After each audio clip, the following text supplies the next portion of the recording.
ప్రియ దేవుని బిడ్డలారా, ప్రభు కృపలో దేవుడు ఏర్పాటు చేసిన వాక్యము ధ్యానం చేసుకోవటానికి మత్తయి సువార్త 14వ అధ్యాయము 14వ వచనం చదువుకొని ప్రార్థన చేసుకొని ముందు సాగుతాం.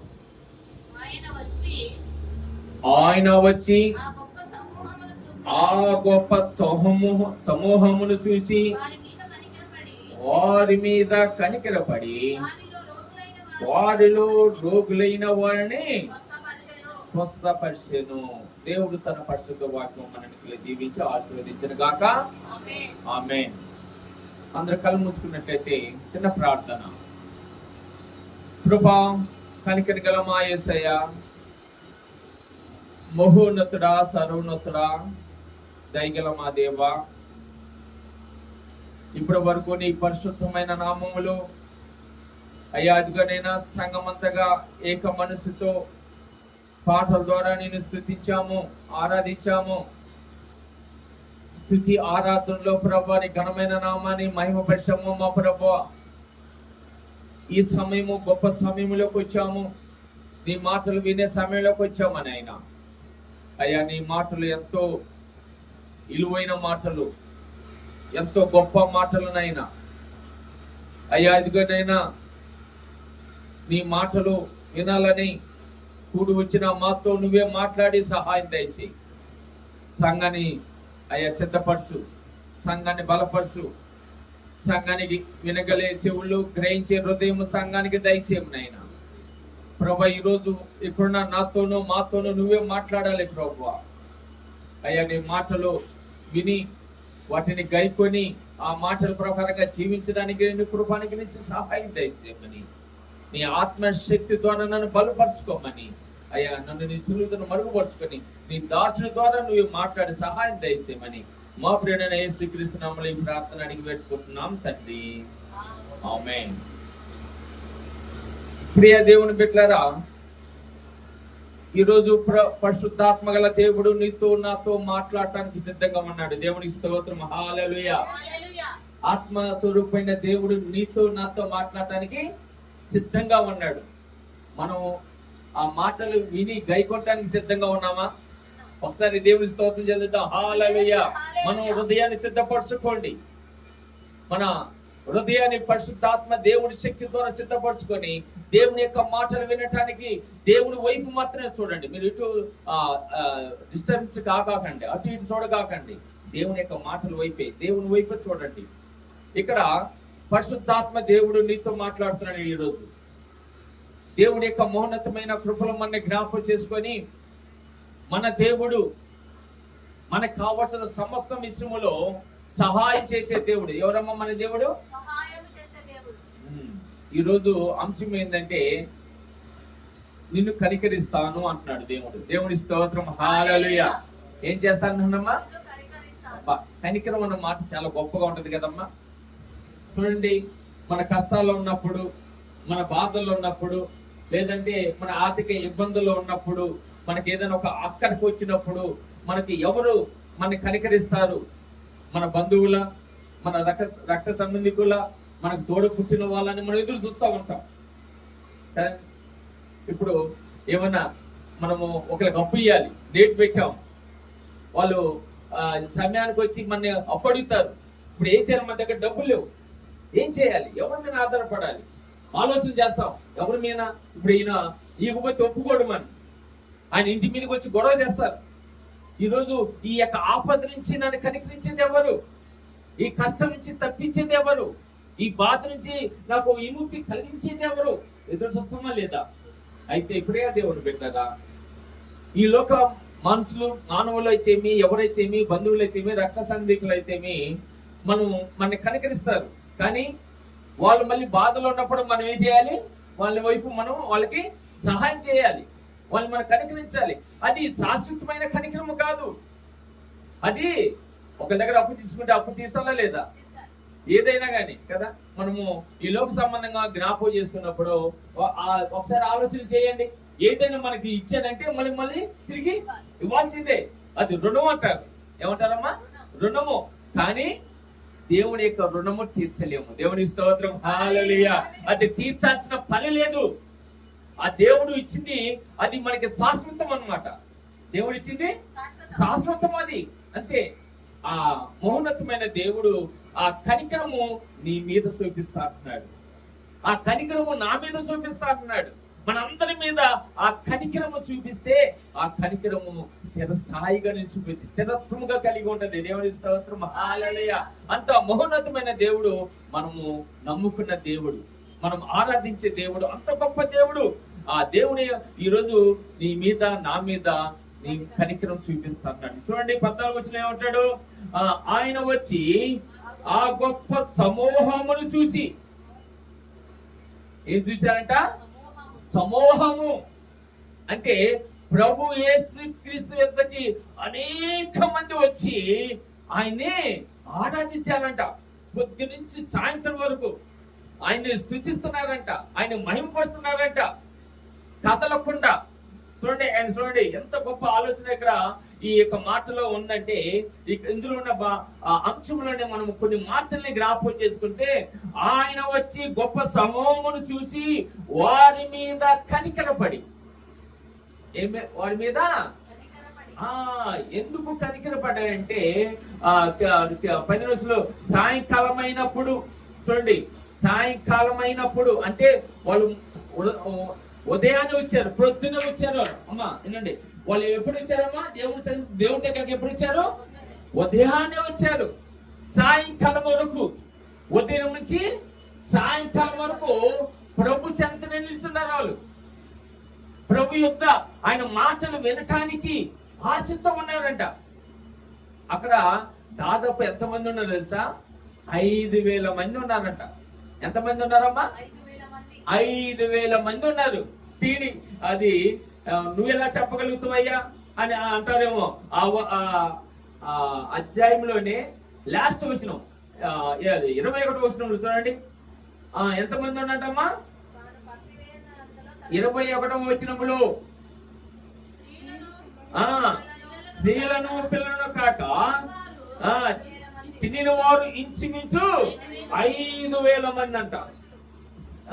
స్త్రీలను పిల్లలు కాక, ఇంకా చూడండి, అంటే పిల్లలతో కూడా ఉన్నారండి. తల్లిదండ్రులతో పాటు ఎవరు ఉన్నారంట?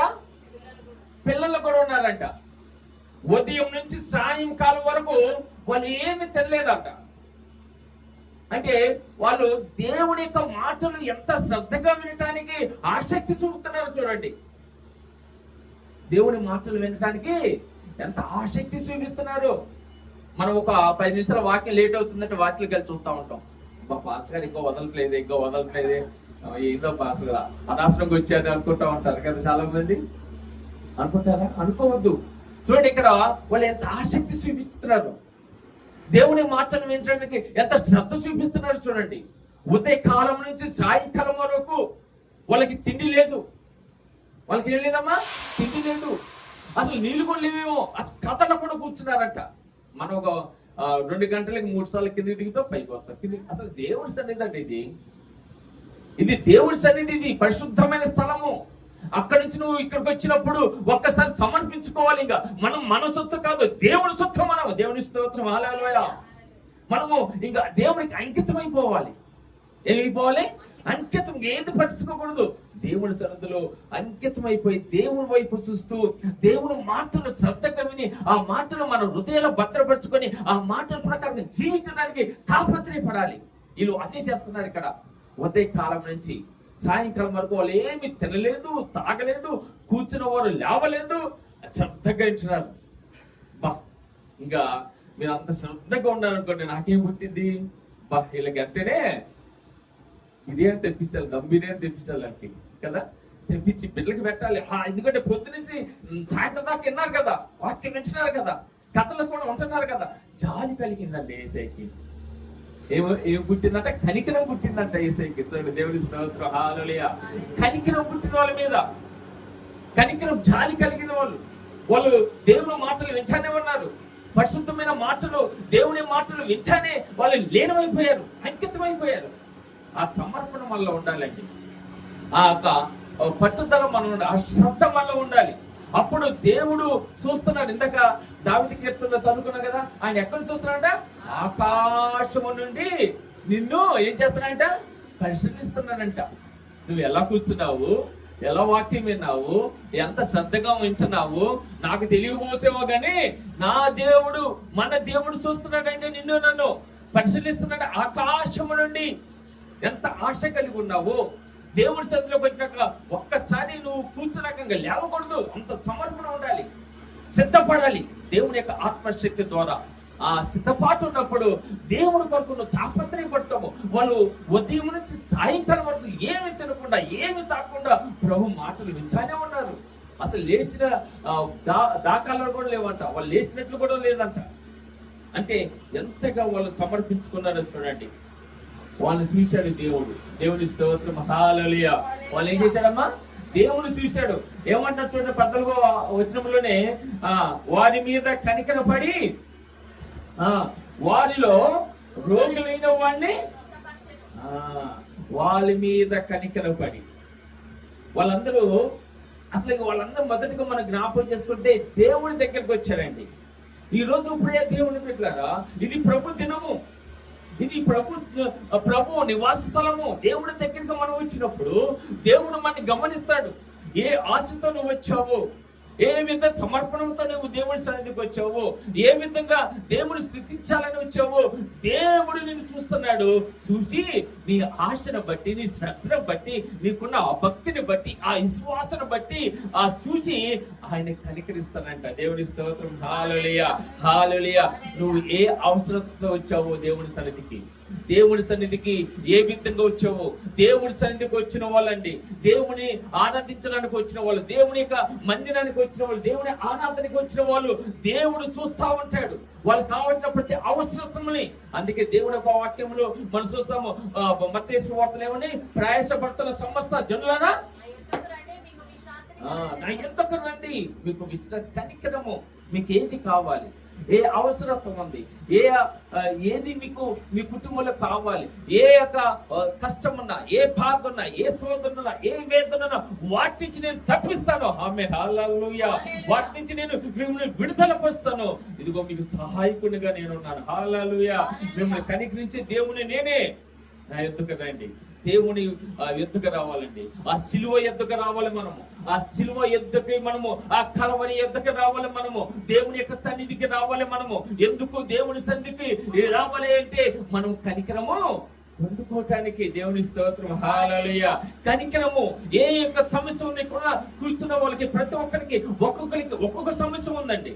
ఒక్కొక్కరికి ఒక కష్టం ఉంది, ఒక్కొక్కరికి ఒక బాధ ఉంది, ఒక్కొక్కరికి ఒక శోధన ఉంది, ఒక్కొక్కరికి ఒక అవసరం ఉంది. ఏ కష్టమన్నా, ఏ బాధనున్నా మీరు నా యుద్ధకు వచ్చినప్పుడు ఆ బాధని, ఆ కష్టం, ఆ అవసరతని నేను చూస్తాను. ఇక్కడ చూడండి ఏమన్నాడు, వారిలో రోగులైన వారికి అనేకులు ఆయన స్వస్థపరిచారంట. దేవుని స్తోత్రం, హల్లెలూయా. వాళ్ళ మీద కనికరపడి వాళ్ళని స్వస్థపరిచిన దేవుడు. దేవుని స్తోత్రం, హల్లెలూయా, హల్లెలూయా. కనుక వాళ్ళని ఏం చేస్తారన్నాడమ్మా? స్వస్థపడుతున్నారు. ఎవరైతే యేసుక్రీస్తు వద్దకు వచ్చారో వాళ్ళందరూ ఎక్కడికి వచ్చారు? యేసుక్రీస్తు వద్దకు వచ్చారండి. యేసుక్రీస్తు సన్నిధికి వచ్చారు. యేసుక్రీస్తు యొక్క నివాస స్థలానికి వచ్చారు. దేవుని యొక్క మందిరానికి వచ్చారు. దేవుని స్తుతించడానికి వచ్చారు. దేవుని యొక్క మాటలు వినటానికి వచ్చారు. అందుకే వాళ్ళ మీద యేసయ్య కనికరపడ్డాడు. దేవుని స్తోత్రం, హల్లెలూయా. కనికరపడ్డాడండి.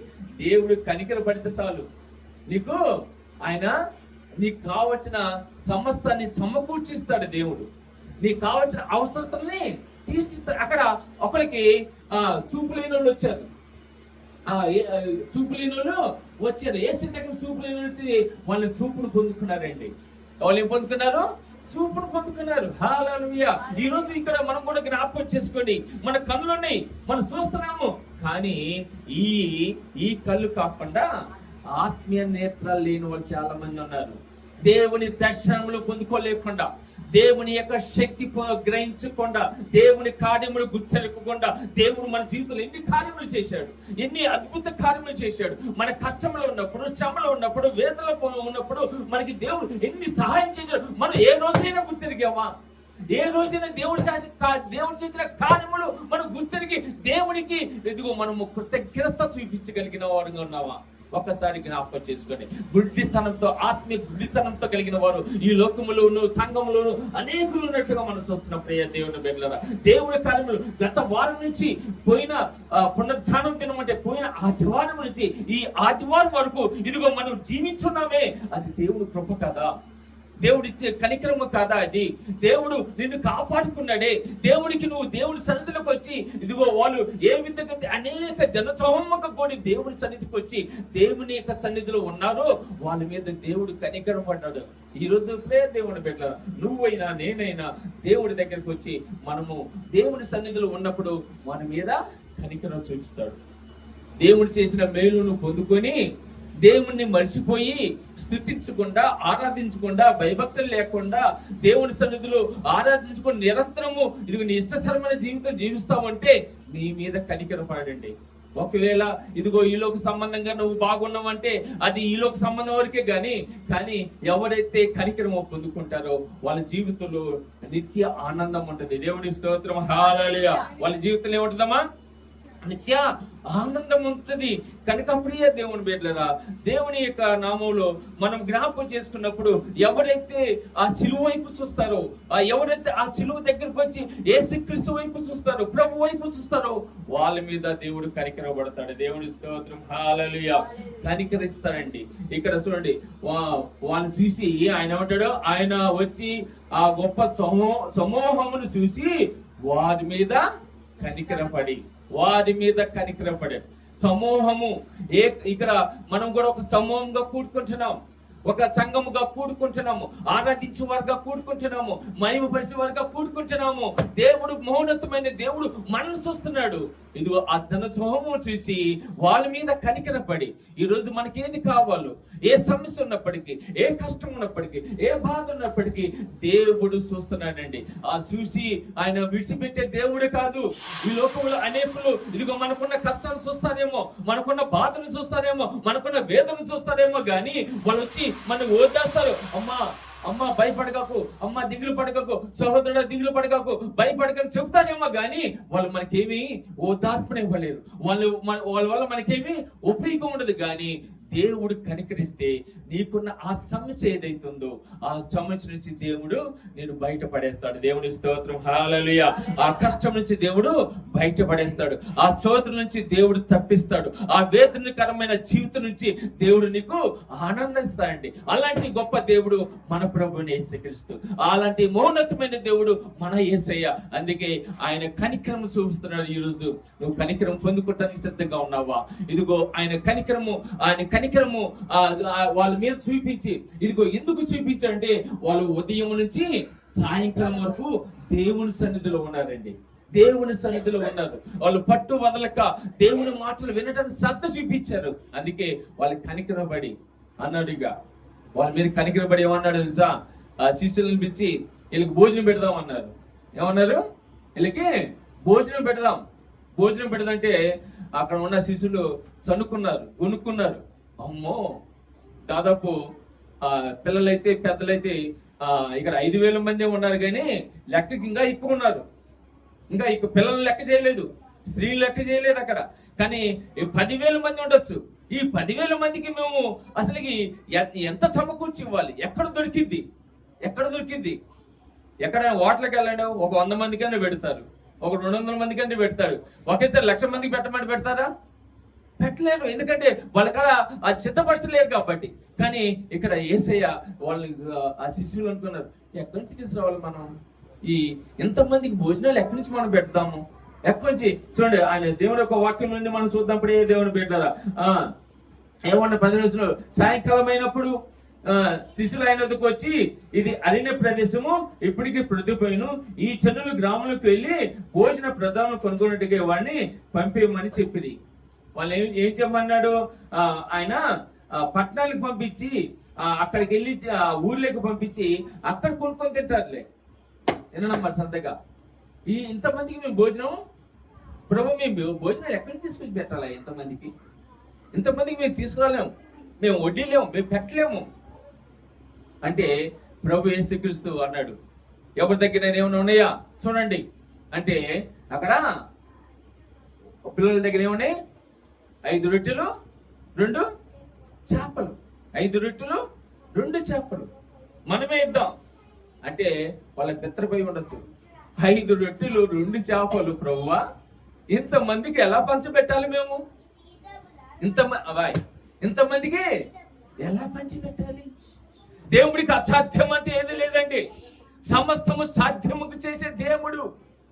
ఆయన దగ్గర, ఆయన ఉన్న చోట, ఆయన కనికరం చూపిన చోట సమృద్ధిగా ఆయన మనకిచ్చే దేవుడు. దేవుని స్తోత్రం. హల్లెలూయా, హల్లెలూయా. ఆయన సమృద్ధిగా ఆ 2 చేపల్ని 5 రొట్టెల్ని ప్రభు యేసుక్రీస్తు ఇదిగో దీవించినప్పుడు ఆయన 5,000 మందికి ఆహారం పంచుండారు. దేవుని స్తోత్రం. హల్లెలూయా.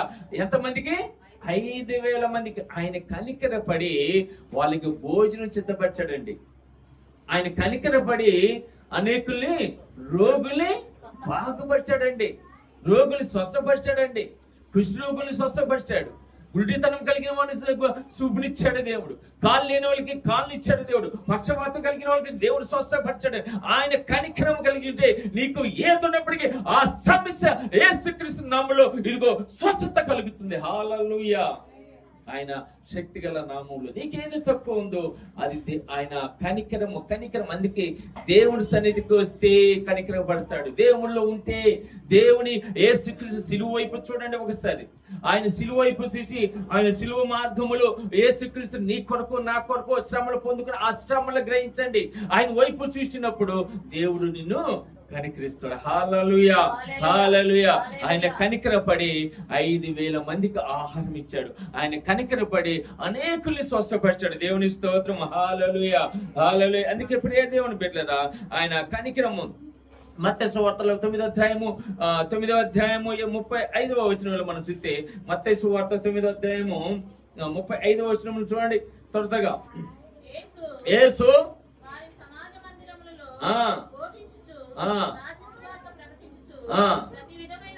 ప్రతి విధమైన రోగమును, ప్రతి విధమైన వ్యాధిని, ప్రతి విధమైన రోగమును, ప్రతి విధమైన రోగమును ఏం చేస్తున్నాడు? ఆయన స్వస్థపరుస్తున్నాడు. హల్లెలూయా, హల్లెలూయా, హల్లెలూయా. దేవుని సన్నిధిలో యేసుక్రీస్తు వైపు నువ్వు చూసినప్పుడు, యేసుక్రీస్తు ఆ సిలువ వైపు నువ్వు చూసినప్పుడు, ఆ కలవరి రక్షణ వైపు చూసినప్పుడు ఇదిగో దేవుడు నిన్ను కనికరిస్తాడు. హల్లెలూయా, హల్లెలూయా. కనికరించే దేవుడు. నీకు ఏ రోగం ఉన్నప్పటికీ, ఏ అస్వస్థత ఉన్నప్పటికీ దేవుడు కనికరిస్తే చాలండి. ఆయన నీకున్న రోగం నుంచి నువ్వు స్వస్థత పొందుకుంటావు. నీకున్న ఆ కష్టం నుంచి తప్పించబడతావు. నీకున్న ఆ శ్రమ నుంచి దేవుడు నిన్ను కాపాడగలుగుతాడు. హల్లెలూయా, హల్లెలూయా. కనుక ప్రతి విధమైన రోగమును, ప్రతి విధమైన వ్యాధిని స్వస్థపరిచే దేవుడు. ఆయన కనికరిస్తే చాలండి. ఎందుకు కొంతమందికి స్వస్థతలు ఉన్నాయి, కొంతమంది స్వస్థత పొందుకుంటున్నారమ్మా. కొంతమంది ఎంత ప్రార్థన చేసినా స్వస్థత కలగట్లేదు. ఎంత ప్రార్థన చేసినా మనం అనుకుని జరగట్లేదు. ఎందుకు? కొంతమందికి స్వస్థత కలుగుతుంది, కొంతమంది స్వస్థత కలగట్లేదు. అంటే వాళ్ళకి దేవుడు కనికరం చూపిస్తున్నాడు. హల్లెలూయా. ఎందుకంటే వాళ్ళు దేవుని వైపు చూశారు కాబట్టి, ప్రభు వైపు చూశారు కాబట్టి. ఆ శిలువ యేసుక్రీస్తు నా కొరకే కదా ఆయన మరణించింది. ఆయన పవిత్రుడిగా ఈ లోకానికి ఇచ్చి నా నిమిత్తం ఆయన కులిపుగా, పాపిగా మారిపోయాడు కాబట్టి ఆయన నా కొరకే కదా, నా కొరకే మరణం పొందుకున్నాడు. అయ్యో, ఎంతో గొప్ప త్యాగం చేశాడు నా కొరకు. ఏ రోజైనా ఆయన త్యాగాన్ని జ్ఞాపకం చేసుకున్న ప్రియ సహోదరుడా, దేవుని బిడ్డలారా, దేవుని యొక్క మౌనతమైన త్యాగము నీ కొరకు నా కొరకు ప్రాణమైనది. ఏ రోజైనా ఆ సిలువ వైపు చూసావా? ఆ సిలువ అంటే ఆయన శ్రమల వైపు చూసావా నువ్వు? ఆయన కష్టం ఎన్ని బాధలు అనిపించాడు. ఆయన పిడిగుద్దులకు మన కొరకు అనిపించాడు, అవమానాలు అనిపించాడు. ఆయన 39 కొరడ దెబ్బలు అనిపించాడు. ఆయన 3 మేకులతో గుచ్చబడింది ఆయన శరీరం. పంచ గాయములతో ఆయన శరీరము గాయాలతో నింపబడింది. ఒక్కసారి అయినా నువ్వు జ్ఞాపకం చేసుకుంటున్నావా? దేవుడు యొక్క ఆ విధంగా నువ్వు దేవుడు వైపు చూసినప్పుడు దేవుడు నిన్ను కనికరిస్తాడు. దేవుని స్తోత్రం. హల్లెలూయా, హల్లెలూయా. ప్రియ దేవుని బిడ్డలారా, ఆ విధంగా దేవుడు కనికరిస్తాడండి. భయంకరమైన వ్యాధిగ్రస్తులని కనికరించి ఆయన స్వస్థపరిచాడు. భయంకరమైన దెయ్యముతో పీడితులుగా ఉండి దెయ్యం పట్టబడిని వాళ్ళ జీవితంగా లేదు, వాళ్ళ జీవితం అంతమైపోయింది అనుకున్న వాళ్ళ నుంచి కూడా దేవుడు కనికరం పొందుకొని వాళ్ళని దేవుడు ఎంతగానో ఉన్నతమైన స్థితిలోకి చేశాడు. దేవుని స్తోత్రం, హల్లెలూయా. అది మార్కు సువార్త 1:23 చూడండి.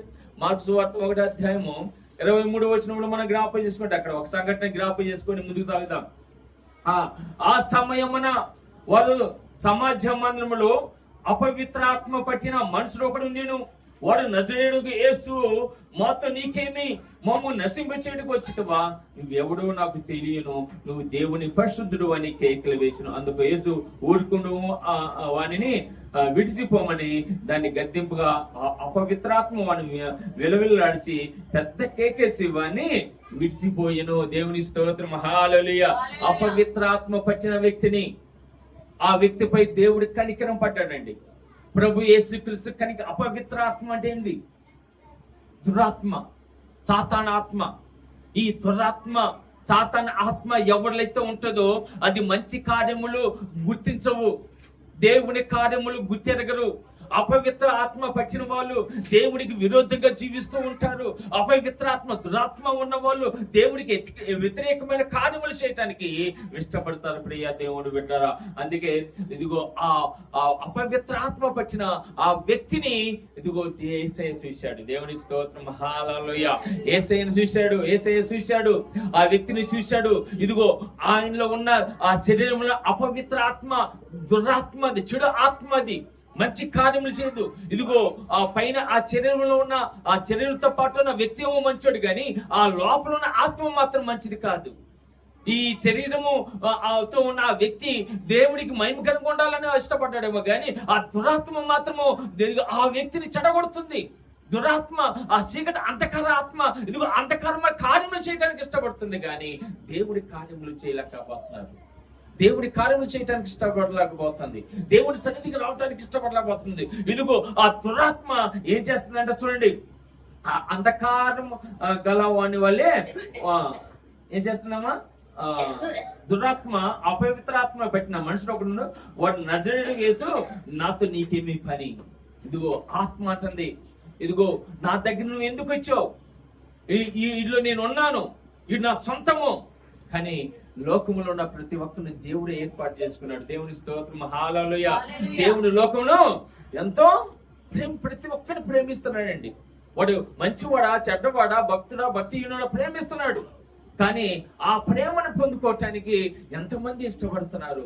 ఈ దురాత్మ కలిగిన ఆత్మ ఇష్టపడట్లేదు, దేవుని ప్రేమను పొందుకోవడానికి ఇష్టపడట్లేదు, దేవుని సన్నిధిలో ఉండటానికి ఇష్టపడలేదు, ఆరాధించడానికి ఇష్టపడలేదు, మహిమపరచడానికి ఇష్టపడలేదు, పరలోక రాజ్యానికి నిత్య వారసుడిగా ఉండటానికి ఇష్టపడలేదు. కానీ దేవుని యొక్క దురాత్మ ఏం చేస్తుంది? దేవుడికి వ్యతిరేకమైన పనులు చేస్తుంది. ప్రియ దేవుని బిడ్డ, అందుకే ఆ దురాత్మని విడిచి ఆ దురాత్మ లేకుండా చేయాలని దేవుడు ఆ బిడ్డపై ఆ దురాత్మ పెట్టిన వ్యక్తిని కనికరించి ఆ దురాత్మని వెలగొట్టాడు. దేవుని స్తోత్రం. అప్పుడు ఆ దురాత్మ పోతే గాని మనము దేవుళ్ళు పరిశుద్ధంగా ఎదగలేము. దురాత్మ ఉన్న చోట, సాతాన ఆత్మ ఉన్న చోట దేవునికి పరిపూర్ణంగా ఆరాధనలు, ఆ స్థుతి ఆగమనుండు. ఎందుకు మనము ప్రతి వారము దేవుని సన్నిధిలో ఉండలేకపోతున్నాం అంటే ఒక్కసారి అది ఇందాక అమ్మాయి సాక్ష్యం చెప్పింది, దురాత్మ అది. అమ్మా ఉండు, ఏం వెళ్తావు ఈ రోజు, నువ్వు ఎలగాకు. దేవుడు సమస్తమును కలిగించేవాడండి. దేవుడు సమస్తము సహాయం చేసే దేవుడు, సమస్తము మనకి దీవులు అనుగ్రహించే దేవుడు. దేవుడి దగ్గరకు వస్తే దీవులు పొందుకుంటావు. సాతాడు అదే, ఆ దీవులు లేకుండా చేయాలనే వాడి కోరిక, దేవుళ్ళు ఎదకుండా చేయాలనే వాడి కోరిక. దురాత్మ కనుక దేవుడు కనికరించాడు. ఆ దురాత్మను, ఆ వ్యక్తిని దేవుడు విడుదల పరిచాడు. దేవుని స్తోత్రం, హల్లెలూయా, హల్లెలూయా. దేవుని ప్రియ దేవుని బిడ్డలారా, దేవుని యొక్క ఆత్మ ఉన్న చోట దురాత్మ ఉండదు. అందుకే దేవుడు వెళ్ళాడు, ఆ దురాత్మని తీసేసి దేవుని యొక్క ఆత్మను ఉంచాడు. దేవుని స్తోత్రం, హల్లెలూయా. మంచి కార్యములు చేయు సమాజం మందులు అపవిత్ర పెట్టిన ఆ దురాత్మ నుంచి ఆ వ్యక్తిని విడుదల పరిచాడు. ఆయన కనికరించాడు కాబట్టి ఆయన విడుదల పొందుకు పొందుకున్నాడు. దేవుని స్తోత్రం. హల్లెలూయా, హల్లెలూయా. కనుక ప్రియ దేవుని బిడ్డలారా, దేవుని యొక్క మహోన్నతమైన నామములో ఇదిగో బాగా ఒక వ్యక్తి బాగా డబ్బున్నాడు, బాగా డబ్బుండి బాగా మంచి అధికారంలో కూడా ఉన్నాడు.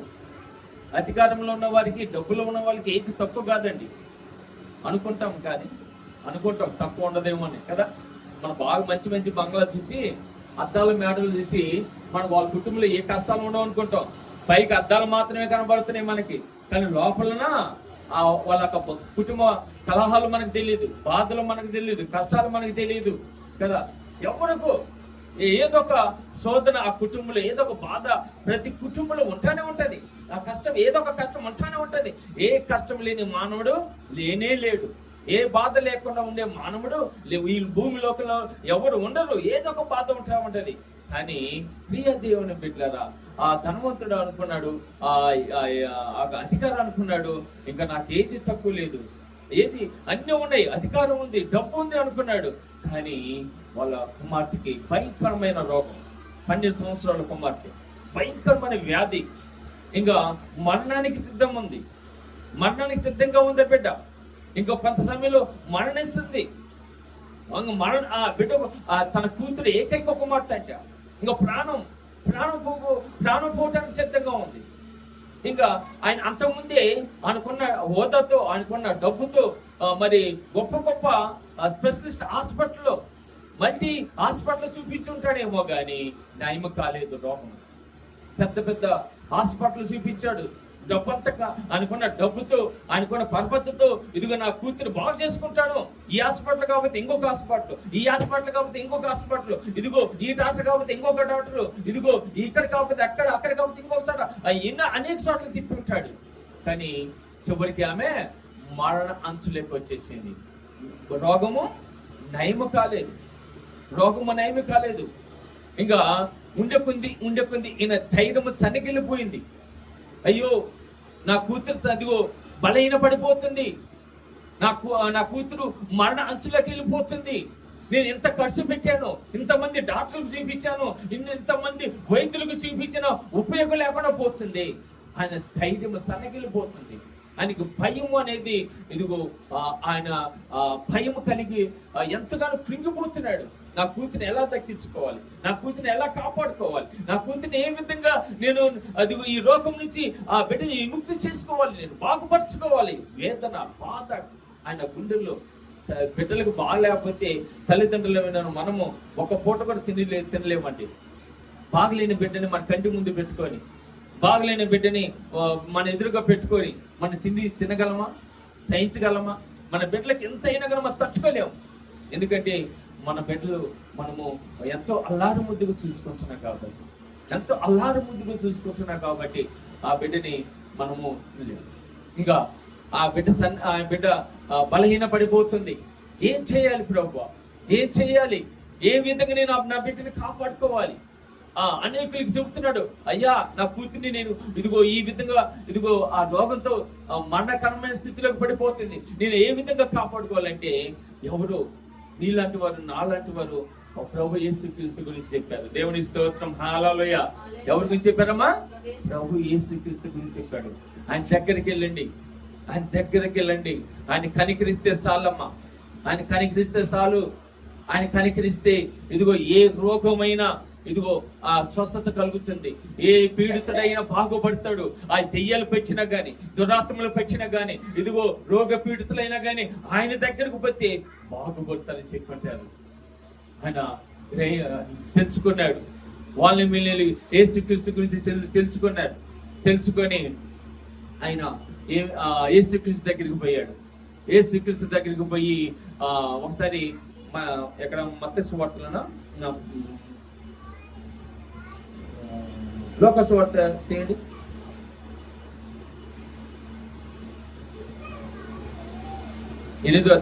లోక సువార్త 8వ అధ్యాయము. ఈ సంఘటన పరిశుద్ధ గ్రంథం బైబిల్లో జరిగిన సంఘటన మనం జ్ఞాపకం చేసుకుంటున్నప్పుడే దేవుని బిడ్డలారా 41వ వచనం. అంతటా ఇదిగో సమాజ మందిరపు అధికారి ఎవరమ్మా?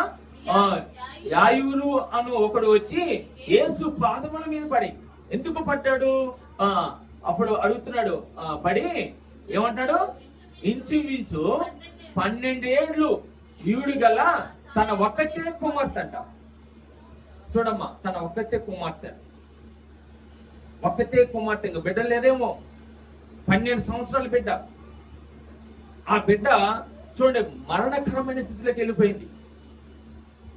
ఆ బిడ్డ ఎంతమందికి చూపించినా బాగాలేదు, ఎంతమందికి చూపించినో పాప తండ్రి అధికారం ఉంది, హోదా ఉంది, కానీ తన బిడ్డ వ్యాధి కలిగి ఉన్నప్పుడు ఒకతే కుమార్తె ఏమైందంట? సావు చిత్తముగా ఉన్నది కనుక తన ఇంటికి రమ్మని ఆయన బతిమాలుకొనును. చూడు, తన ఇంటికి, అయ్యా నా బిడ్డ, అయ్యా నా బిడ్డని కాపాడయ్యా, అయ్యా నా బిడ్డని, ఇదిగో 12 సంవత్సరాల బిడ్డ, అయ్యా నేను ఎన్నో ఆశలు పెట్టుకున్నాను ఆ బిడ్డ, ఆ బిడ్డ మీద మన బిడ్డ మీద ఎన్నో ఆశలు పెట్టుకుంటాం అమ్మా. 12 సంవత్సరాల బిడ్డ, ఇదిగో మంచిగా చదువుతున్న బిడ్డ, మంచిగా ఇదిగో ఆ బిడ్డ స్కూల్కి వెళ్తున్న బిడ్డ, ఉండి ఇదిగో ఆమెకి ఒక మరణకరమైన రోగం వచ్చిందయ్యా, సాగుకి సిద్ధంగా ఉందయ్యా. అయ్యా ఆ బిడ్డ మీద నేను ఆశలు పెట్టుకున్నాను, ఎన్నో కళ్ళ కన్నాను, కానీ ఇప్పుడు చూస్తే సాగుకి సిద్ధంగా ఉంది. నా బిడ్డను కాపాడే వాళ్ళు ఎవరు లేరు, ఇదిగో అక్కడ కాపాడతారు, ఇక్కడ కాపాడతారు, తీసుకెళ్ళాను, కానీ ఇప్పుడు నీ యొద్దకు వచ్చానయ్యా అని ప్రభు యొద్దకు వచ్చి ప్రభు ఆయన ఏమన్నాడమ్మా? సావు సిద్ధంగా ఉన్నది కనుక తన ఇంటికి రమ్మని ఆయనను బ్రతిమాలుకుంటున్నాడు. ఒకసారి జ్ఞాపకం చేసుకోండి, ఎంతగా బ్రతిమలాడుకుంటున్నాడో చూడండి. ఎందుకు బ్రతిమలాడుకుంటున్నాడంటే ఎక్కడికి పోయినా నా బిడ్డ బాగుపడలేదు కాబట్టి. ఇంకా చివరి అవకాశము ప్రభు యేసు వైపు చూశాడు, ప్రభు యేసుక్రీస్తు గురించి తెలుసుకున్నాడు. ఇదిగో ఆయన ఎక్కడున్నా ఆయన ఉన్న ప్రాంతానికి వచ్చాడు. అయ్యా నా బిడ్డని కాపాడు, నా బిడ్డని కాపాడయ్యా, సహాయం దయచేయి, నా బిడ్డని ఇదిగో కాపాడమని ఆయన రమ్మని ఏం చేస్తానంట? బ్రతిమాలుకుంటున్నాడంట. ఆయనేమో ఫుల్ బిజీగా ఉన్నాడు. ఆయన ఉన్న చోట అనేకులు వచ్చి జనసమూహంతో నింపబడుతుంది, కానీ ఆయనకున్న షెడ్యూల్ ఏంటో తెలియదు, కానీ బ్రతిమలాడుకుంటున్నాడు. బ్రతిమలాడుకొని ఏమన్నాడ? ఆయనను వెళ్ళుచుండగా చాలమ్మా, ఆయన బ్రతిమలాడుకుంటున్నాడు. ఏం చేస్తున్నాడంట?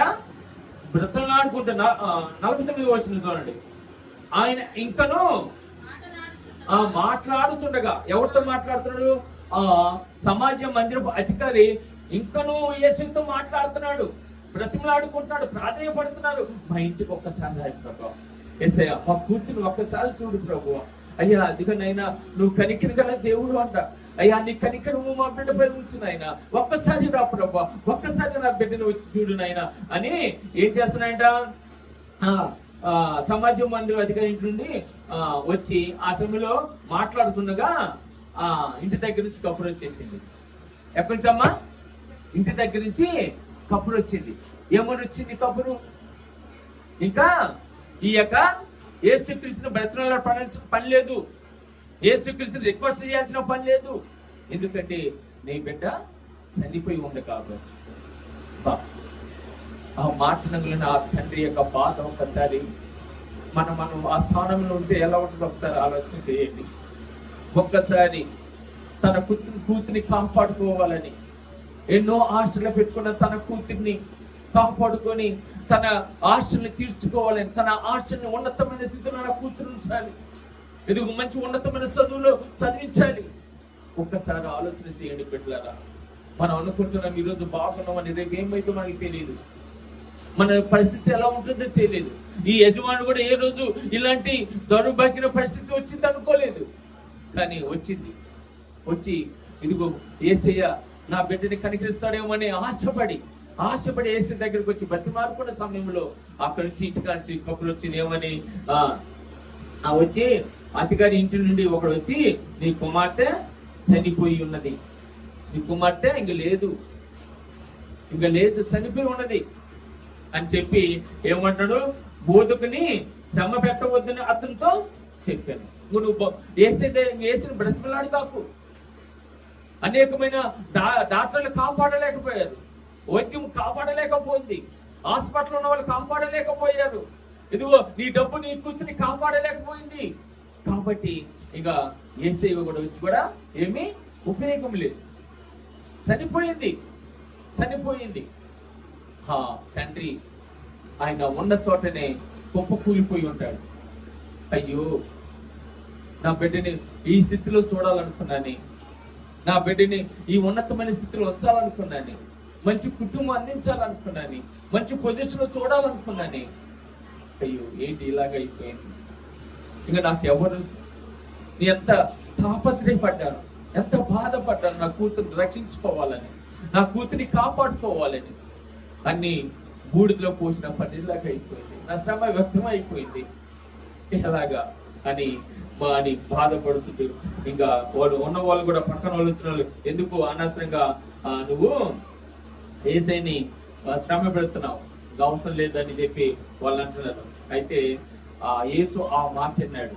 వాళ్ళు మాట్లాడుకున్న సంభాషణ, వచ్చిన వాళ్ళే నీ బిడ్డ చనిపోయింది, ఇంకా యేసుక్రీస్తు వచ్చి కూడా ఏమి చేయలేడు, యేసుక్రీస్తు వచ్చి కూడా ఉపయోగం లేదు, కనుక ఆయన శ్రమ పెట్టగాకు, మనం వెళ్దాం అంటే తండ్రి ఆ వేదన పడుతూ ఉంటే ఆ మాట విని యేసయ్య అన్న మాట చూడండి. యేసు ఆ మాట విని ఏమన్నాడమ్మా? భయపడవద్దు. దేవుని స్తోత్రం. హల్లెలూయా, హల్లెలూయా. భయపడవద్దు. ఆ తండ్రి అనుకుంటాడు, ఏంటి నా కుమార్తె చనిపోయింది, ఈయనేమో భయపడవద్దు అంటున్నాడు. అసలు ఈ మాటకి ఈ కబురు తీసుకొచ్చిన ఆ మాటకి ఏమైనా పొంతన ఉందా? చనిపోయిందని ఇదిగో ఈయన చెప్తుంటే ఈయనేమో భయపడవద్దు. మనం కామన్ గా చెప్తాం, ఏమని చెప్తామా? ఎక్కడ పోయి బాధపడుతుంటే భయపడవద్దు, బాధపడగాక అని చెప్తా ఉంటాం. కానీ యేసయ్య ఒక్కసారి ఆ మాట అన్నాడంటే, ఆ శక్తి గల దేవుడు ఒక్కసారి నీకు మాట ఇచ్చాడంటే ఆయన మాట తప్పనివాడమ్మా. నీ జీవితంలో ఏది కావాలో దేవుడు మాట ఇచ్చాడంటే, పరిశుద్ధ గ్రంథంలో ఉన్న మాటలు ఆయన నువ్వు చదువుకున్నప్పుడు ఆయన మాట అనేకమైన వాగ్దానం చేస్తున్నాడు. ఆ వాగ్దానం ఇచ్చిన వాడు నమ్మదగిన దేవుడు. ఇక్కడ వాగ్దానం ఇస్తున్నాడు, భయపడవద్దు. ఏం చెప్తున్నాడు? ఇంకా నమ్మిక మాత్రం ఉంచుము, నమ్మిక మాత్రం ఉంచుము. దేనికి నమ్మిక ఉంచాలి? ఇంకా ఈయన ఈ తండ్రి దేనికి నమ్మకం ఉంచాలండి? అంత అయిపోయింది, నా కూతురు చనిపోయింది, నేను బ్రతిమలాడుకున్నాను, సమయానికి మనం ఒక నా బిడ్డ కడకు పోలేకపోయాం, ఇప్పుడు చనిపోయింది, ఇంకా దేనికి నేను నమ్మకం ఉంచాలి? ఎవరి మీద నమ్మకం ఉంచాలి? యేసయ్య మీద నమ్మకం ఉంచాలి. యేసయ్య మీద నమ్మకం ఉంచితే మన పరిస్థితి ఏదైనప్పటికీ, మనకి ఏ బాధ ఉన్నప్పటికీ, ఇదిగో ఆయన మీద నమ్మకం ఉంచి నా దేవుడు చేస్తాడంతే. దేవుని స్తోత్రం. హల్లెలూయా. నమ్మకం ఉంచని అని చెప్పేసి ఏమంటాడుగా, ఆమె స్వస్థపరచబడిన అతనితో చెప్పాను. ఆమె చనిపోయింది, చనిపోయినావా స్వస్థ పొందుకుంటారని ఇంకెవరైనా? దేవుడు ఏమంటున్నాడు? ఇంకా ఆ తండ్రి ఒక్కసారి మాటని ఏందయ్యా అని ఉంటాడు. ఏంది ప్రభువా, నీకేమైనా జ్ఞానం ఉందా, బుద్ధి ఉందా? నా బిడ్డ ఆల్రెడీ చనిపోయింది, ప్రాణం ఉన్నప్పుడే కదా స్వస్థపరచు పొందుకునేది, స్వస్థత పొందుకునేది ప్రాణం ఉన్నప్పుడే కదా. కానీ ఇప్పుడు నా బిడ్డకి ఏలేదు, ప్రాణం లేదే. దేవుని స్తోత్రం. హల్లెలూయా. ఎంత బాధపడి ఉంటాడు. అంత ఆ మాట విని, ఏంటి ప్రభువా, ఇదిగో నేను నా బిడ్డ ఏ విధంగా స్వస్థత పొందుకుంటది, ప్రాణం లేని బిడ్డ ఏ విధంగా బాగుపడిద్దని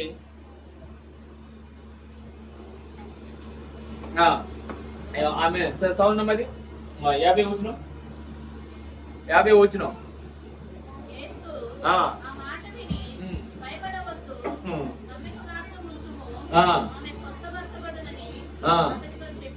ఆమె స్వస్థపరచబడినని అతను చెప్పి ఏం చేశాడంట?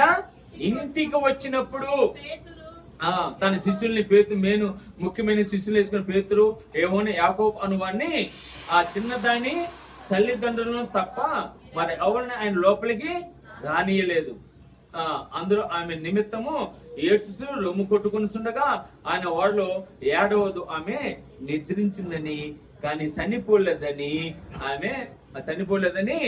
చెప్పాను. దేవుని స్తోత్రం. హల్లెలూయా. ప్రభు యేసుక్రీస్తు చెప్తున్నాడు, ఏమని? చనిపోలేదామె, నిద్రపోతుంది. కానీ ఆ మాటల వల్ల ఎవరికైనా ఎలా అనిపించిందండి? ఆ కుమార్తెని కోల్పోయిన ఒక తండ్రి ఏమనుకుంటాడు? నా బిడ్డ చనిపోయింది, అందరూ చెబుతున్నారు, డాక్టర్లు నిర్ధారించారు చనిపోయిందని, డాక్టర్లు చెప్పేశారు ఈ బిడ్డ చనిపోయింది, ఇంకా ప్రాణం లేదు ఈ బిడ్డలో అని. కానీ యేసయ్య ఏమో చనిపోయిన వాళ్ళు నిద్రపోతారా? చనిపోయిన వాళ్ళకి ఒక శాశ్వత నిద్ర ఉంటుంది. కానీ ఇక్కడ ఈ లోకల్ మంచి సంబంధంగా ఆయన నిద్రపోతున్నట్టు అంటే ఇంకా ప్రాణం ఉంది, ఆ బిడ్డలో ఏముంది? ప్రాణం ఉంది అని చెప్తున్నాడు. అది గ్రహించలేదు ఈ తండ్రి. కానీ ఆయన దేవుడు యేసుక్రీస్తు వైపు బెత్తర చూపులు చూసింటాడు. ఏంటి? చనిపోయిన బిడ్డని ఇదిగో స్వస్థత ఇస్తా అంటున్నాడు. అందరేమో చనిపోయింది అంటున్నారు.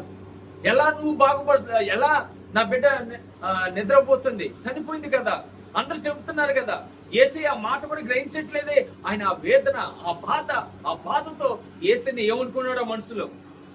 పైకి అనలేకపోయినా ఈయనకేమన్నా పిచ్చి పెట్టింది కూడా అంటారు కదా. చచ్చిపోయిన వాళ్ళు అమ్మ లేదు బతికి ఉందంటే ఏమంటారు? కానీ చూడండి, ఆయన దేవుడు వాళ్ళ కనికర పడి చిన్నదాన్ని ఏం చేశాడంట? ఆయన వాళ్ళతో ఏడవద్దు, ఆమె నిద్రించినది కానీ చనిపోలేదు చెప్పిన. ఆమె చనిపోయినని వారు ఎరిగి ఆయనను ఏం చేశారంటమ్మా? అపహాసించారంట. యేసయ్యని అపహసించారంట. చూడండి, దేవుని మాటలు ఎవరైనా వినరండి. యేసుక్రీస్తు చనిపోయి పునరుద్ధానుడైనప్పుడు యేసుక్రీస్తు శిష్యులు ఎక్కడున్నారు? వాళ్ళు ఒక ఇంట్లో ప్రార్థన చేసుకున్నప్పుడు యేసయ్య ఆయన లోపల వచ్చి ప్రత్యక్షమైనప్పుడు వాళ్ళు ఏమన్నారు? దెయ్యం అన్నారు. ఏమన్నారమ్మా? యేసయ్యని దెయ్యం అన్నారు. వాళ్ళందరికీ తెలుసు యేసయ్య చనిపోయిన పునరుద్ధానుడవుతాడు, 3వ రోజున మరణం నుంచి లేవబడతాడు, సమాధి నుంచి గెలుతాడని చెప్పినా కానీ అది గుర్తుపెట్టుకోలేదు. చనిపోయాడే అదొక్కడే గుర్తుంది వాళ్ళ మైండ్ లో. యేసయ్య ప్రత్యక్షమైనప్పుడు దెయ్యం అనుకున్నారు కానీ యేసయ్య తిరిగి లేచాడు అనుకోలేదు. ఈరోజు అలాంటి పరిస్థితుల్లో సంఘాలు నిజంగా యేసయ్య మన దగ్గరికి వచ్చినట్టుకోండి, నేనే యేసయ్య అంటే నమ్మే పరిస్థితుల్లో మనకుందాం? ఏమో నమ్ముతాం? మనం ఉన్నాం. యేసయ్య ఎందుకు వస్తాడు మన దగ్గరికి అంత అనుకుంటాం, కానీ యేసయ్య వచ్చాడన్న విశ్వాసం అనుకుంటుందా? అలాంటి దౌర్భాగ్య స్థితిలో ఇదిగో ఈ యొక్క జనం ఉన్నట్లుగా చూస్తున్నాం. ఆయన మాటల్ని ఏళ్ళగా తీసుకుంటున్నారండి. ఆయన మాటల్ని నమ్మకం పెట్టుకోవట్లేదు, విశ్వాసం పెట్టుకోవట్లేదు. అదిగో కానీ యేసయ్య మాత్రము కనికరించాడు. ఆ సమాజం మందిర అధికారిని కనికరించాడు. ఆ కుమార్తెని కనికరించడానికి యేసయ్య సిద్ధపడ్డాడు.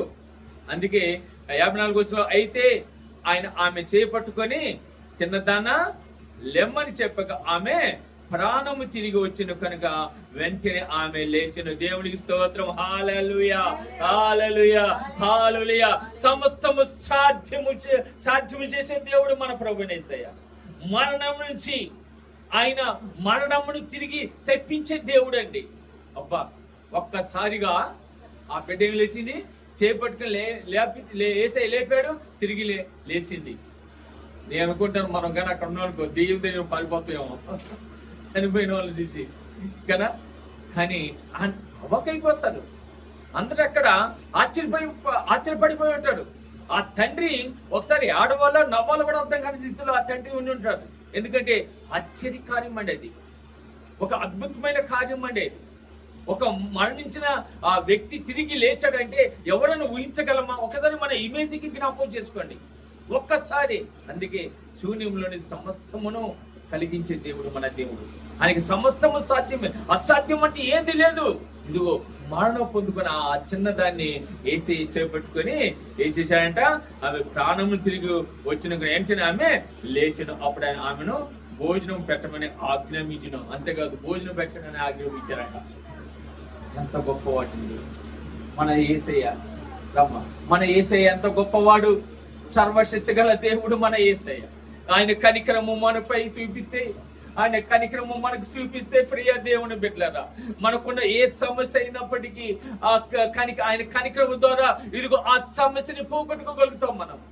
ఆయన కనికరము చూపిస్తే చాలండి, ఆయన కనికరం ఉంటే చాలు మనకి దేవుని బిడ్డలారా.